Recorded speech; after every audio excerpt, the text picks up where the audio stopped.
Welcome to another What Is It Wednesday video. Excuse you. Right up on top of that hill is something that at one time was the largest and deepest in America. And we're going to check it out today. If you want to see what it is, all you need to do is come along with me for my latest What Is It Wednesday video. Ah, look what I spy. AMD coming out beneath that tree. It's actually flowing as we speak, and it built up this scale on the material here, rust color orange. And it's discharging into the creek. Not a lot of it, but it's active. Well, just climbed up a really steep loose embankment, but I think I arrived pretty close to the site. So up here, well, you can see nature's reclaimed, but there are some artificial mounds in the background. And this area has been redeveloped in recent years, namely with that bridge right there. But what we wanted to look for, I believe, is right back here.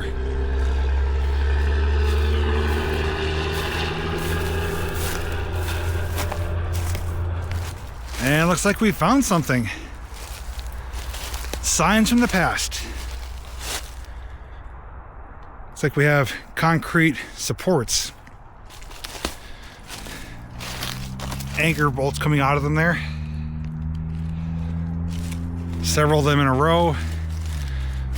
A square one right there, and a larger rectangle one right there with some pipes coming out, almost serving as like conduit. And as you can see, they are about a foot and a half down, plugged up with debris.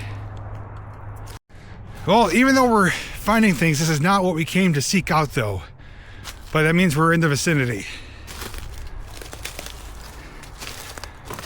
So as we venture further in, we are finding more evidence of what used to exist.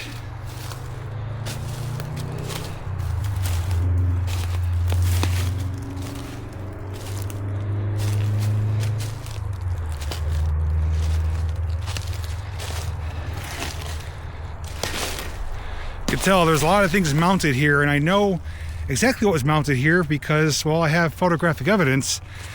I'll be able to share a few details, but I can't give away too much just because this location is somewhat controversial. Also a safety and danger issue as well. So I'm limited to what I can share, but maybe one day in the future I could share a whole lot more. But we found a play school table saw. If that's a toy, it means it's officially abandoned. There's the artificial mound in the background. So I need to scout around here because there's something right around here that again was at one time the deepest in America. Well, after searching around, we found it, and it was basically hiding in plain sight. So we walked around, saw all those footers and foundations, and I noticed this. A mound here with no peak on it. Well, there's a reason why. Check this out. This is a formerly filled in, now subsided mine shaft, and it is deep. But there's a few things I can tell you about it because what you may hear is even more surprising. Now, before we check out what's down there, I do want to share with you a few things first. Number one is that this location was graciously shared with me by Justin of Curiosities Captured. He's been here before, and it's actually something involving him that I could tell you a little bit later on that I almost couldn't believe when he told me about it, but there's actual proof of it. Number two, this is by far one of the most amazing, incredible, and dangerous locations I've ever been to. He sent me to 2 locations previously, which I documented. They were great. But this one stands apart from the rest. Now, what can I tell you about this? Well, for one, it involves me bringing my biggest, brightest flashlight to peer down there. So that's a telltale sign right there. This is an old mine shaft, one of 2. There was this one, which was a hollowed shaft, and then an air shaft, which I don't know if it's still here or not. But at one time, when this was in operation, this went down to a depth of over 2,000 feet. Yes, 2,000 feet, almost a half a mile deep into the earth, a straight vertical shaft. The reason we saw all those footers, foundations, and supports is because there used to be a head frame here. The head frame was mounted and would lower cages in and out of here like a giant elevator shaft, bringing loaded, unloaded cars in and out of this mine, which means the mine they were mining, the vein of coal, was down 2,000 feet deep. The air shaft actually went deeper at over 2,100 feet, so incredibly deep, one of the deepest in America at the time when they were mining this. But things changed over time. Being as deep as they were, they had to run pumps 24/7 to keep the water out of the mines because they're well below the water table. When the mine closed, the pump shut down, water started filling up the mines, raising to the surface to the point it was flooding people's basements. That's why around the area, they have drilled and created numerous boreholes and discharged the water in a safe manner so it doesn't enter people's homes. Well, with this location and many others, the state came in and used these already existing shafts for deep well pumps. They were putting pumps down there to basically lower the mine pool, dewater the mines until they came up with a more long-term solution, which is the boreholes. So this shouldn't be open. It has subsided. It doesn't go down 2,000 feet today, thank God, but it does go down deep enough that severe injury and or worse could happen if you were to fall in here. So with that being said, if you do know where this location is, please don't share it in the comments section. This is extremely dangerous. I'm doing this in a safe, responsible manner. Justin knows I'm here and keeping tabs with him via Messenger. And he's like, Jay, I need to know when you're leaving just in case anything was to happen. Because he's been here, he knows what's involved with it. But he knew that with my camera, the 360 camera on my 10-foot pole, my Curiosity, and a bright flashlight, that I could get some incredible shots. So we're gonna scout this out, safely check it out, and see what it looks like down there, because this is a site you may not see anywhere else. So first off, looking around, we could see there's steel beams going across. And they're pretty large, pretty thick, and what is basically stopping from the rest of this material falling down. All the material fell down between it. Now these beams, I don't know if they were here when this was in operation, because there would have been cages or platforms raising and lowering out of the mines. Now you may be wondering, why did they create this if it's such a danger and such a hazard? Well, because it was the most efficient method of extracting the coal.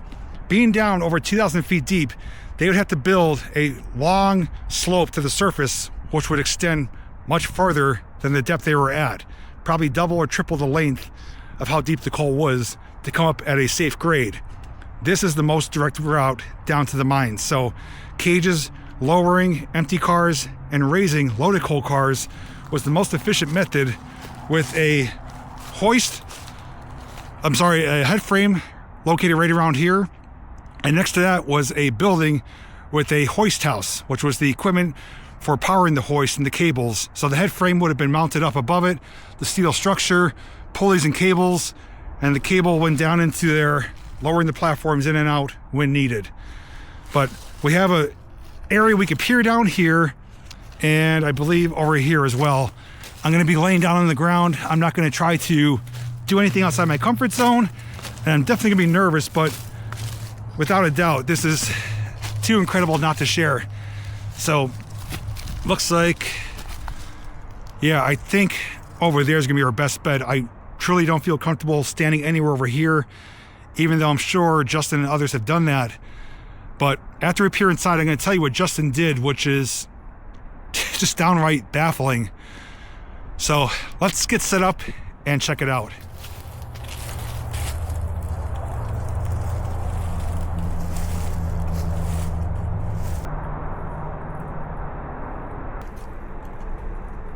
Oh boy.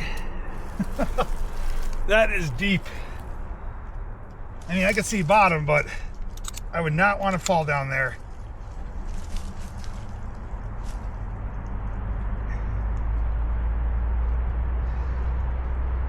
And just to think that this was filled up, this was mounded over higher than the actual shaft, but it's an open shaft and they didn't fill it, obviously, to capacity because, well, this is the result of it, subsidence.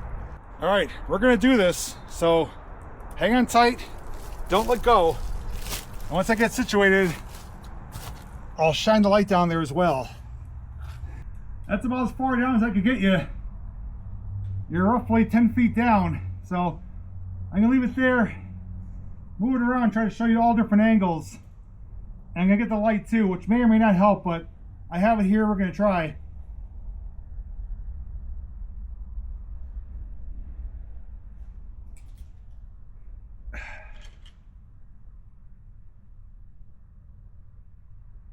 So I can't see directly down with the beams here, but I know you guys can probably see most of it. I did bring my measuring device too, so I think I'm gonna measure to see how deep that is from where I am. I'm gonna try to reach you a little bit further.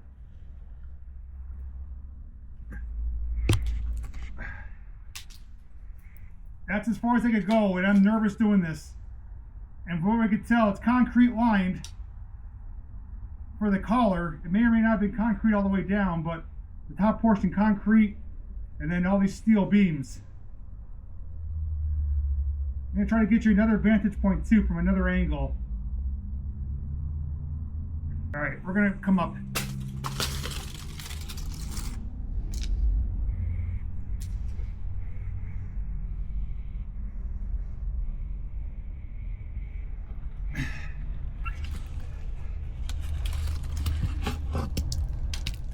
Whew, nerve-wracking.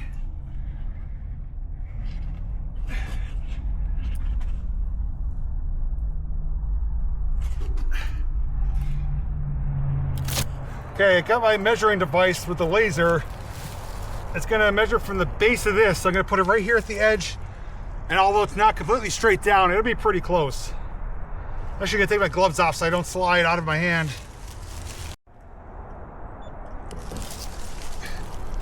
27 feet. So, if you remember, I filmed another shaft like this recently that Justin sent me to. And we measured deeper, but we were standing and shooting at an angle. So this is probably as deep, and I don't know if I'm even shooting at the deepest point. I can't see from here. But for some reason, even though 27 feet doesn't sound like a lot, just knowing that this originally went down 2,000 feet plus is just mind-boggling. So I want to get you some more angles. Before I do that though, I want to tell you something that Justin did, and when he told me, I couldn't believe it. He actually climbed up out of here freehand. No ropes, no harnesses.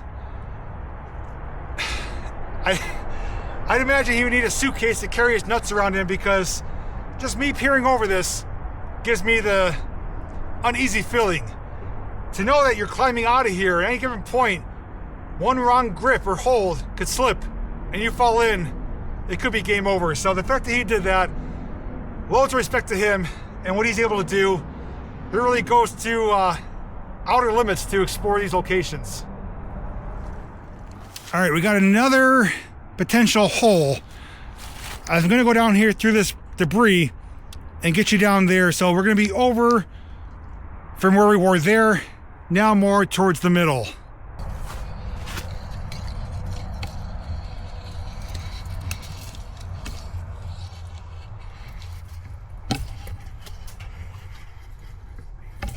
All right, that's about as deep as I could get you. I'm gonna try doing the measuring device from here.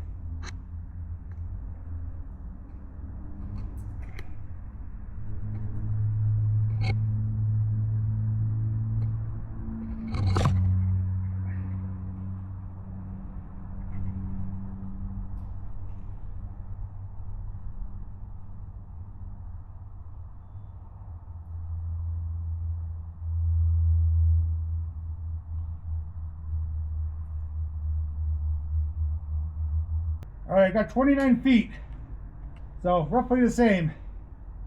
So tell me, based on how it looks and knowing how deep it used to go, today in modern day with rope and harness, would you go down there?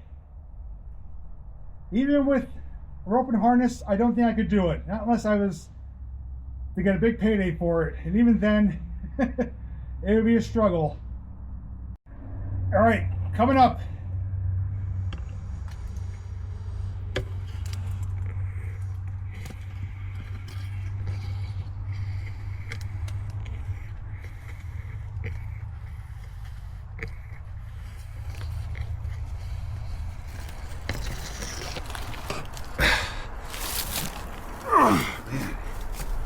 If you take a look at this rock here, it's hanging precariously, ready to go.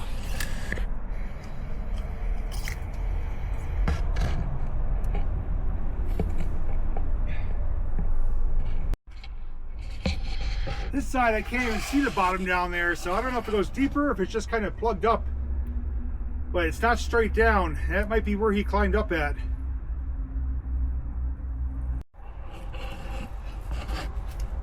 While we're here, I'm going to toss the rock down. Hope I don't hit the camera.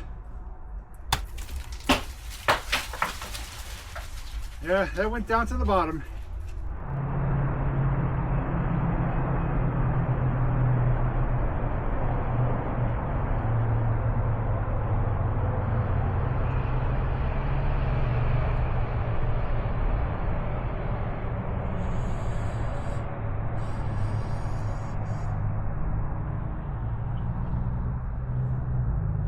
Quite the sight, isn't it?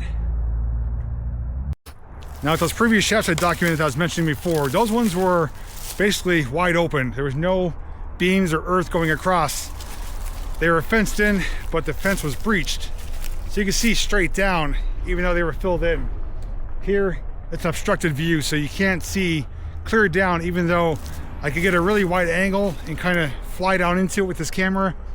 It's not the best visuals just based on the location and the setup with the earth, the steel, the trees and rocks. So hopefully it's gonna look better than what I imagine.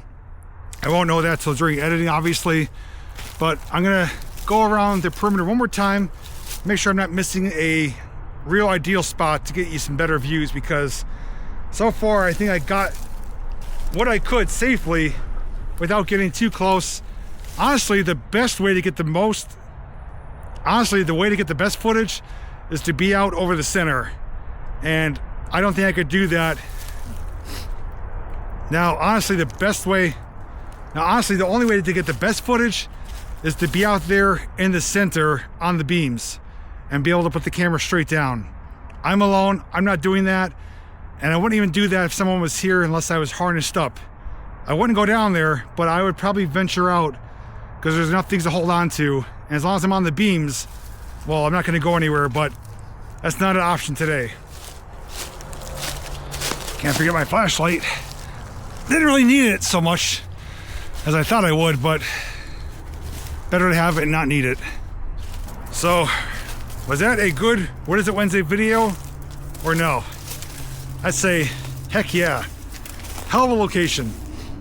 Big thanks to Justin once again for sharing that with me. He knew that I'd be able to document it in a one-of-a-kind way, and he said himself he's even thinking about getting one of these cameras because this camera allows you to do things you can't do with any other camera, because you don't have to worry about which way it's facing or angled. It's recording 360 at any given time, and I could change the view during editing with keyframes. So spots like this are prime for a camera like this. Just a reminder, if you know where this location is, or if you happen to find it on your own, just please do not share the location. Please don't come here irresponsibly. We never want to see anyone get hurt. And as per Justin's request, I'm not going to share a whole lot of details other than what I already shared, because there's a lot more I could tell you about this, a lot more pictures I could share. And if this ever does get filled up or it's no longer a concern, we will do a follow-up on that. But out of respect for him and the rest of the community, that's about all I could tell you, all I could show you. And to know that he was down there, well, one-of-a-kind person. If you want to check out his channel, his adventures that he also does with Phil from Amazing Pennsylvania, this channel will be mentioned down below in the description. And if you want to see those other shafts I documented, they'll be linked down below as well. So thanks so much for watching. Thanks for coming along. And as always, I'll see you in the next video.